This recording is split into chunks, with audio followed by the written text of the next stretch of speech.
বিসমিল্লাহির রহমানির রহিম। প্রতি মিনিটে কত মানুষ মারা যায়, কিন্তু শুকরিয়া আল্লাহর কাছে যে আল্লাহ আমাকে আপনাকে সুস্থ রেখেছেন। বলেন আলহামদুলিল্লাহ। সবচেয়ে সুখী ব্যক্তি সেই যাকে আল্লাহ তাআলা একজন পুণ্যবতী স্ত্রী দান করেছেন।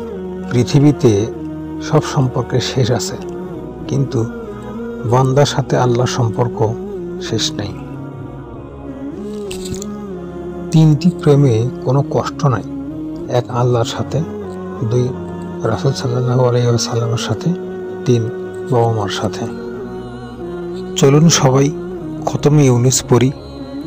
লা ইলাহা ইল্লা আনতা সুবহানাকা ইন্নী কুনতু মিনাজ জালিমিন। সবচেয়ে খুশির সংবাদ হলো আল্লাহর রাগের চেয়ে দয়ার পরিমাণ বেশি। আলহামদুলিল্লাহ।